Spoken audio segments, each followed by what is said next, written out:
मी बघू का पोलीस मी मोठेपणी मॅडम होणार आणि मला बनायचं आहे. माझे नाव अंकिता एकनाथ उमाळे. माझे नाव साक्षी शिवलिंग पवार. माझे नाव अंबिका. माझं नाव चेतना आहे.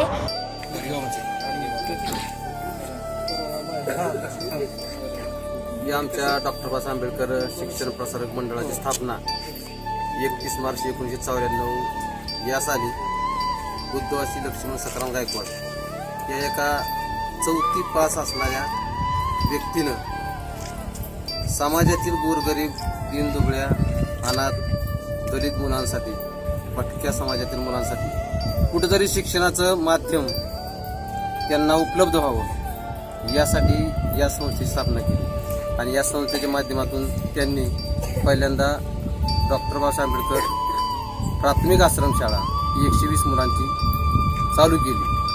अतिशय हालाकीच्या दिवसामध्ये त्यांनी स्वतःचा कसलाही विचार न करता, कुटुंबाचा कसलाही विचार न करता फक्त या समाजातील गोरगरीब मुलांचं कसं कल्याण करता येईल यासाठी त्यांनी अहोरात्र प्रयत्न केले.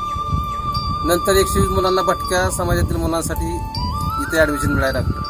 परंतु मग मागासवर्गीय काही मुलं होती की त्यांना ॲडमिशन मिळत नव्हतं, म्हणून त्यांच्यासाठी 24 मुलांचं एक मागासवर्गीय विद्यार्थी वसतिगृह चालू केलं. काही दिवसानंतर त्यांच्या असं लक्षात आलं की मागासवर्गीय विद्यार्थी शिकतात, भटक्या समाजाचे शिकतात, परंतु एखादा मराठा समाजाचा असेल किंवा इतर मागासवर्गीय विद्यार्थी असतील त्यांना या शाळेमध्ये प्रवेश देता येत नाही आपल्याला.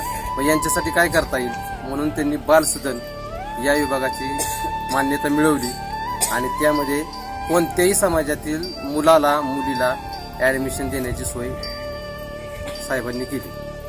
अतिशय हालाकीच्या परिस्थितीमध्ये संस्था स्थापन केली. हालाकीच्या परिस्थितीत संस्थेचं कामकाज चालवलं. काही कालावधीनंतर खरं तर भगवंताने त्यांना आयुष्य फार कमी दिलं आणि अल्प कालावधीमध्येच त्यांचा कार्यकाल संपवून ते आपल्या सर्वांना सोडून निघून गेले. त्यानंतर जी सगळी संस्थेची धुरा, जे काय कामकाज होतं ते चालवणं अतिशय जिकिरीचं होतं. परंतु त्यातही त्यांचे पुतणे हरीश कमलाकर गायकवाड, त्याचबरोबर संस्थेचे इतर सर्व संचालक यांनी सर्वांनी मिळून ही संस्था अतिशय चांगल्या पद्धतीने चालवण्याचं काम हाती घेतलं. आज या संस्थेमध्ये 184 मुलं ही शासनाच्या अनुदानावरती त्यांचं कामकाज चालतं, त्यांना अनुदान मिळतं, त्यांचं नियोजन केलं जातं. परंतु अशी काही मुलं आहेत की ज्यांना कोणत्याही शाळेत ॲडमिशन मिळत नाही, परंतु त्यांना शाळेची गरज आहे. अशा मुलांसाठी ही संस्था आत्ता 30 मुलांचं, ज्यादा जी मुलं आहेत त्यांचं स्वतःच्या पैशातून सर्व नियोजन करते. 30 मुलांना स्वतःच्या हिमतीवरती परिस्थिती नसताना सुद्धा एक मानवतेच्या दृष्टीतून या गोरगरीब मुलांना स्वतः संस्था सांभाळते.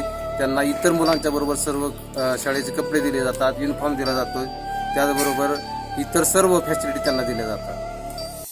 आज आमच्या संस्थेची समस्या एकच आहे की महत्त्वाचं म्हणजे शाळेला स्वतःची इमारत नाही आणि ही इमारतीसाठी भरपूर प्रयत्न केले, परंतु किती जरी प्रयत्न केले तरी पण काही ना काहीतरी आम्हाला त्रास हा त्या उणीवा त्रुटी राहतात आणि त्यामधून तो आम्हाला भेडसावतो.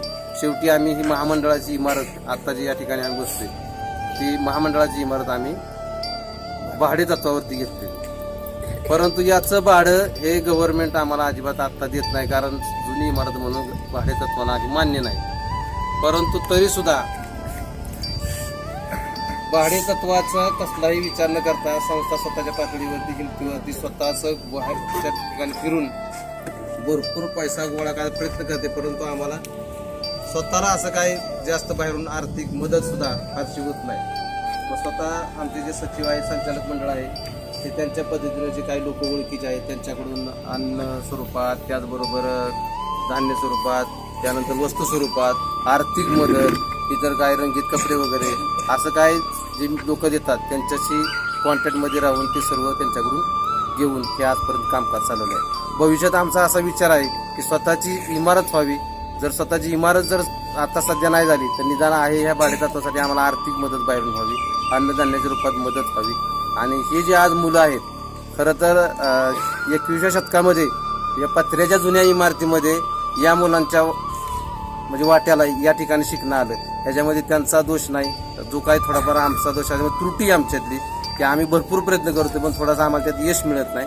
परंतु या मुलांसाठी आम्ही असं आवाहन करतो उलट या माध्यमातून की आम्हाला या मुलांसाठी शाळेच्या इमारतीसाठी मदत करावी, इतर त्यांचे शैक्षणिक साहित्यासाठी मदत करावी, त्याचबरोबर रंगीत ड्रेस वगैरे देत असेल कुणी तर तेही आम्हाला मदत करावी. आणखीन त्यांना जसं शक्य असेल त्या माध्यमातून त्यांनी आम्हाला मदत करावी. हे उद्याच्या पिढीला आम्ही इतकं चांगल्या पद्धतीनं तयार करू की भविष्यात या वाट्याला जे आज मुलांच्या वाट्याला जे आलंय की गरिबीमुळे ती इथं आलं, अशी गरिबी ह्यांच्या पुढच्या पिढीला कधीच येऊ नये या दृष्टीने आम्ही प्रयत्न करू, असं शिक्षण देऊ. फक्त या आम्हाला काही त्याच्या आर्थिक अडचण आहे, चणचण आहे, त्याची आम्हाला मदत मिळाली तर ते आम्हाला फार मोठं मोलाचं सहकार्य होईल एवढीच मी अपेक्षा व्यक्त करतो.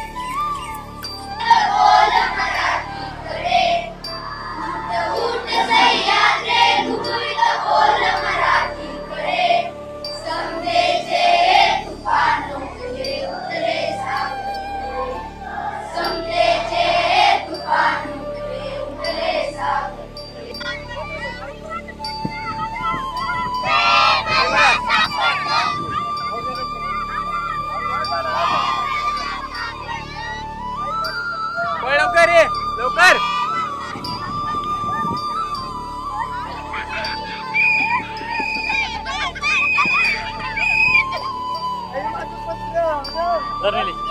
मला सापडलं.